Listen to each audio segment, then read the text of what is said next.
Welcome to another episode of Questions Are Answers, and today we're going to be talking about how to live in divine alignment with your highest self, essentially.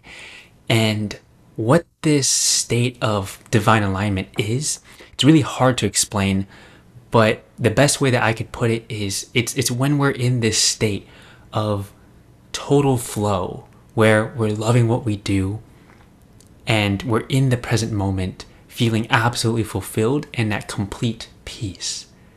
This is really what I guess nirvana is and quote unquote enlightenment is. And there's like spurts of enlightenment. Enlightenment isn't really like a destination, it's really a state of mind. And so this is what I've been trying to help a lot of my clients do, is to achieve this state of divine alignment where they feel all of these things. So that's essentially what we've been looking for our entire lives. And very few people have been able to achieve it, but there are a few clients that I've been able to help them get into this state and maintain it for really long periods of time, if not for a good amount of their day or the majority of their day now. So I'd love to share that with you because it's changed my life and it's changed their life, and it's created some just absolutely amazing and magnificent results where they're just achieving unprecedented business results. They're creating new businesses, they're helping new clients, they've created new programs that have been able to transform people's lives. They're just rippling purpose and fulfillment and joy and love everywhere that they go.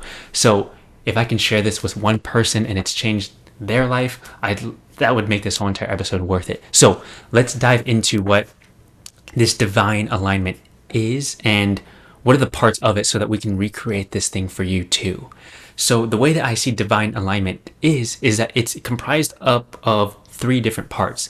The first part is knowing your life's purpose. The next part is really finding what your unique gift is in this world. It's really a divine gift and what we're born to do. So every single person in this world is born with a unique set of abilities. And once we discover what that is and live in your life's purpose, as well as mixing it in with the third part, which is maintaining this state of fulfillment and peace. So I would call that our energetic state. This is also, in Western terms, is called flow, is the best word that I can find for it. So once we mix our life's purpose with our unique gift or divine gift, with that state of flow, we achieve divine alignment. So the other part to it is how do we get into that, which I'll talk about later. But let's break down those three parts. First is your life's purpose. With your life's purpose, without knowing this, it's really difficult to do the things that just give us meaning. Like without having our life purpose, we really don't have meaning in life. So that's essentially what Simon Sinek would say is our why. So knowing your why is so important. So do what you can in order to find your why. It just takes a little bit of introspection and a pure intention to know what your purpose on earth is. So do what you need to do, ask God what it is, pray about it, meditate on it, ask yourself a few questions. What's helped me is to dissect and go back in time and say, what are my three top achievements in my life, and what are the most important things to me, and why are those achievements or what I've done so important to me? So going down in that sense. Another exercise is doing the why exercise, which is writing out a goal that you have, let's say to make $10,000 a month, and going down 7 layers deep. I do about 5 to 7 layers. So asking why that's the case. So an example of this is, let's say you have a goal of making 10K a month. Why is that your goal? And why is it important? I want to make 10K a month so that I can achieve financial freedom. Why is financial freedom important to you? Then going deeper, which is, well, because when I grew up, finances were tight. It caused so many different problems with my family, and I just was miserable a lot of the time growing up, and I just lived in a state of fear the whole time. So I don't want to feel that anymore. So keep going and asking why, and eventually you'll get to the root core of why you do everything in life. And that right there is your purpose in life. Another way that I've done this is just by finding out what's really important to you in life. Like, why do you care about certain things? What do you want to see created in the world? A lot of times it's also created from our pains. So think about, your greatest traumas in life and what you don't want to feel anymore. Or if you've gotten over trauma, right? Like that hopefully is one of your greatest achievements. Let's say you've overcome some sort of past experience that's really troubled you inside. How did you do that? And why is that important to you? And do you want to help other people do the same? Because a lot of times our purpose does come from our past and we don't want people to experience the same thing anymore, or we want to help them do the things that we've done in order to achieve that sense of fulfillment and peace and overcome the obstacles that we have. And so for me, my own purpose is to really be this space that allows people to grow and to achieve their full potential. That's really all I'm here and what I'm meant to do, is really to help other people grow. And I'll dive into my unique gift later, but that's my own purpose, is to really be that space for people to come in. And sometimes I don't even have to say anything. Sometimes it's just my energy. Sometimes I do say things, but a lot of times I'm really just holding this space where people can come as they are, be their complete self, and shed off all of their limiting beliefs, their thinking, all their past, their future, all of the criticism, and just be that space where they can come as they are, fully themselves, shed off all of their ego, themselves, and just really come as their own soul, their spirit. And that alone changes people's lives. And that's kind of what I do in my coaching. So that's my own life's purpose. Find yours. It might not come immediately. It might come immediately. Just be patient with it, because if it doesn't come now, it might come later. But eventually you'll find it. For me, it took me years to find it, to be honest. But I didn't have these questions that I'm giving you now.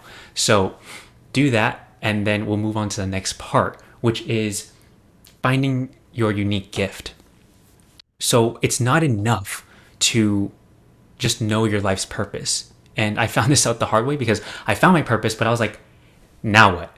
Like, how do I live this purpose? Like, what vehicle do I use to be able to exercise this purpose? And for the longest time, for years, I was trying a bunch of different things. I started my own agency, my business. I tried to do all sorts of things like Amazon and drop shipping, and I just didn't find the right vehicle for me to exercise my life's purpose or to live in that purpose. Because of that, I had so much turmoil inside. I didn't feel fulfilled. I didn't feel at peace. I was so caught up in my own mind, and I didn't have that correct vehicle to live my life's purpose. And that was the reason why I felt so frustrated with my life. I don't want you to go through the same thing, although you're probably going through the same thing right now. But this is how I got out of it, which is to find your unique gift. So how do we do that? If you've listened to my other podcast episodes, I talk about the zone of genius. That zone of genius exercise helped me to find my own divine gift. And my own gift is really coaching. So that's the vehicle that I use, coaching, teaching, sharing, educating. That is the vehicle that I use in order to live my life's purpose, which is to help others grow. So find yours. And what's helped me, a couple of questions that helped me find my gift is, one, this is my favorite question of all time. I'm going to look over here for a sec to read it to you, because it's a pretty lengthy question. So question number one, if I had unlimited money, already traveled the world, what would I do if I didn't care about what other people think, had no fear, and received no recognition for it? Question number two, what am I the best at with the least amount of effort? Question number three, what are you doing when you feel most inspired, alive, energized, and absolutely lit up? What gives you the most energy when you're doing it? So out of these questions, I discovered my own gift, which was like coaching, teaching, educating.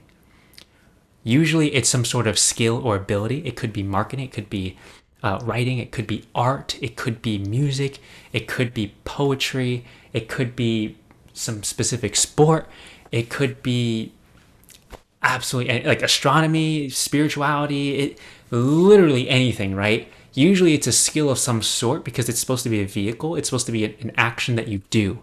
That's what a gift is. So find out what it is for yourself. One caveat that I will say is that I actually could not find out for the life of me what my gift was for the longest time, because it was so natural for me. For example, I didn't even know that I was coaching, helping people, educating them, and just being there for others, I didn't know that that was a gift of mine because I thought that's something that everyone could do.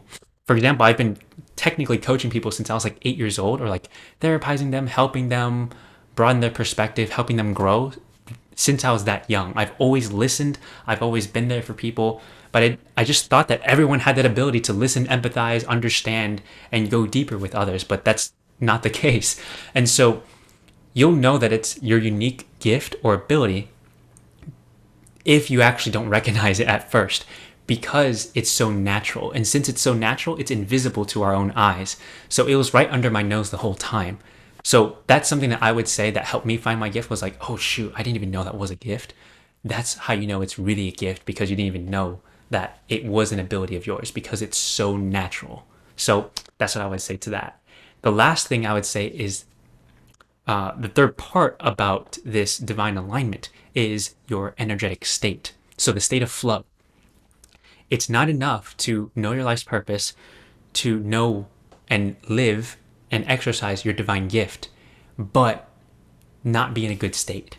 Because you could have those two things, but if you're not in a good state, if you're not in a state of peace, in a state of fulfillment, in a state of love, as you're doing it, you're not going to feel fulfilled. So that last part is very, very important. So getting in the right state of mind, and it's really a state of no mind if we're getting kind of technical, and it's this state where you have no thoughts, no thinking going on, no judgment, no criticism, no advice going on, other people's opinions. There's really, you lose it's because we call it flow, right? There is no sense of space, there is no sense of time. Time flies, and you don't feel yourself anymore. You're one with what you're doing. That's the state that we need to be in order to live in divine alignment. So those are the three components to living in divine alignment. I think I can go into a deeper explanation of each of these. That might be for a different episode, but this is what's really helped me to be able to almost create this divine alignment and live in it every single day of my life. What I will say is, while you have these three things, it can be really hard to get into this divine alignment. And that's actually the hardest part for a lot of people. So what I would say to that is that you have to have an activation ritual that helps to catalyze you or catapult you into this divine alignment. So for a lot of people, it's different things. That's why a morning routine is quite popular for spiritual masters.